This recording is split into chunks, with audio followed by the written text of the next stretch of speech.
Welcome to Lincoln First Bank's video podcast. I'm Philip Voss, Executive Vice President of Lincoln First Bank, and I'm here today with Ryan McDermott, the owner of two popular Montville restaurants, the Columbia Inn and Harrigan's. Before we speak with Ryan, I'd like to convey our best wishes to all the residents of Montville Township, Lincoln Park, and our neighboring communities. We are all affected by the COVID-19 coronavirus crisis, and we truly need to pull together as a united community. While the world's brightest researchers and doctors are addressing the challenges of finding a cure, we have the challenges of finding ways economically and emotionally to support our neighbors and local businesses. Our interview with Ryan is the first in a series of remotely produced video podcasts we will be distributing during this temporary disruption. By sharing the experiences and insights of local businesses, we hope to keep our community connected and try to instill a sense of calm and normalcy. So welcome, Ryan, and thanks for participating in today's interview. Thanks for having me, Phil. Appreciate it. Yep. These are very challenging and unprecedented times, especially for restaurants. What are your biggest concerns? Well, immediately when this thing happened and it looked like it was going the way it did with the shutdowns and everything, my immediate reaction was was my employees and what am I going to do and how am I going to keep these people working? These people, I've had people that work with me I have one person at Harrigan's that's worked for me for 34 years, and at Columbia Inn, Tony, our manager, has been there for 23 years. My chef has been there for 20 years. Guys in the kitchen, many of them well over 10 years. So, these people are like family, and, a lot of them live paycheck to paycheck. So my first concern was, how are we going to keep these people working? And, it hasn't been easy, but, that was the main concern. Unfortunately, we've had to let some people go. Most of our waiters and waitresses, really, it's a secondary job for them. But for my core group of people, the focus was on the people that are there every day, was how do we keep these guys working? And, I just couldn't allow myself to cut them loose and into the wind. So that's how we're dealing with that as we speak. Right. And I know you just mentioned you have the two restaurants in Montville. Can you give us an idea of how both locations are faring through Sure. this difficult time? Yeah. I've kind of taken two different paths here. As everybody knows, if you're from Montville and you've been to Harrigan's, we've been there for a long time. We've been there for 38 years. So in those 38 years, I don't think there's been 2 days in a row where we've ever been closed. We're like a 7-Eleven. We're open 362 days a year. We're closed on Christmas, Thanksgiving, and Easter. So I realized Harrigan's was getting a little run down and, it was starting to look tired and beat up. So I said to myself, this is an opportunity here. I'm going to bite the bullet. I'm going to close it down and I'm going to take my time and I'm going to kind of remodel the place. So right now we're in the middle of refurbishing everything. We're ripping up all the floors. We're putting all brand new hardwood flooring throughout. We're sanding all the walls down. We're repainting all the walls. We're retooling the kitchen and making some small improvements around the bar. So I figure while we're closed and, that would be the best thing for Harrigan's. And I really think it's going to make a big difference because, Harrigan's is home to a lot of people in Montville. It's kind of one of those meeting spots. And I'm really thrilled I'm not thrilled about what's happening, but I'm thrilled that I've had the opportunity to, to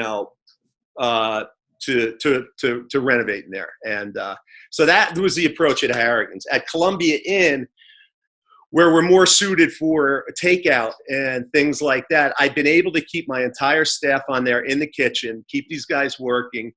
And it's actually worked out. The town has been great. We've gotten, people are coming in and making a point to come in.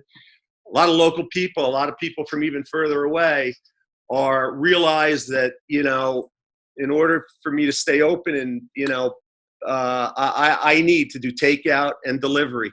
And we're doing that, and it's enough to where I can keep people employed, which is my goal. And so the same people that you see, at the bar or waiting on your table, Lav, Tony, Diane, are the same people you might have knocking on your door coming with a delivery to your house. So it's really been a team effort. And so far, so good. We're making the most of it. That's good to hear, Ryan. Are you supporting any community groups or individuals with special needs? Yes, we are going to start providing food for, I think, the guys that are like on the front lines of this thing, the most important people, the ones that are really, I don't know the word of stress, but have the most stress, and are the police and the first aid squad. I know the first aid squad has been stretched very thin. They're getting all kinds of calls. There's a lot of paranoia out there. There's a lot of, but these guys, and I hear they've been fantastic. And I hear they're tired, and I hear so we're going to provide some food for the first responders, for the police, for the first aid squad. And we're also going to go and bring the pizza truck up to Morristown. And we have a friend up there that works in the hospital, and asked if we could bring it up and for like an hour or two and pump out some pizzas for the staff working in Morristown Hospital. We're going to do that probably next week. So Nice. yeah. Hey, Ryan, how are you emotionally dealing with this crisis? And do you have any advice you'd like to share that may help others get through the crisis? Well, emotionally, I'm trying to kind of lead by example. There's a lot of people out there who are scared, especially children. I have two 14-year-old daughters that, have a lot of questions that, they've never seen anything like this. So, I feel it as in my job is to, put an arm around people and say, hey, we're going to get through this together. It's going to be okay as long as you stay focused and we do the right things and listen to what we're hearing from people as far as and staying together as a community. Really, I mean, I've seen more people walking on my street and riding bikes and making a point to go outside and talk to other people and just keep that line of communication open. That sense of hope, and that's important, that people kind of connect as best they can without getting too close to each other. But Ryan, I know you live over in Lake Valhalla in Montville. I personally live in Lake Intervale in Parsippany, and I know a lot of the mothers and even the fathers are doing stuff with their children, like painting rainbows on the windows, putting teddy bears on the windows, kind of supporting each other, kind of uplifting each other and making each other feel good.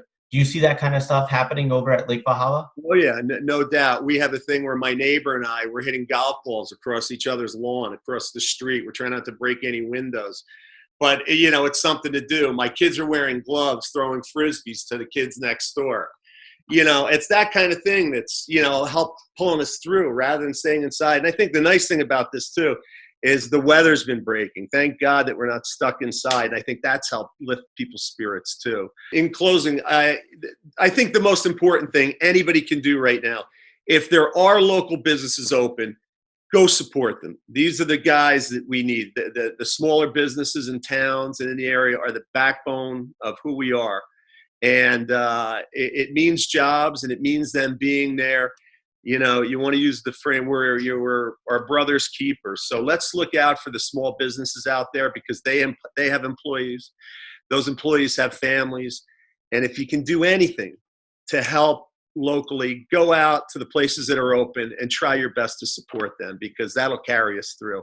And I know it means a lot to me, and it means a lot to my employees' families, that people are coming in. And there's been some real good feel good stories throughout this thing. And, it makes me proud to be from Montville and Towacco and Pinebrook, and to see the way people are dealing with this and supporting us. It's been encouraging. So go out there and help anybody you can locally. So that's the best advice I can give. Thanks, Ryan. I Yeah, appreciate sure. you calling in for this interview and sharing your experiences and thoughts as we all navigate through these uncharted waters.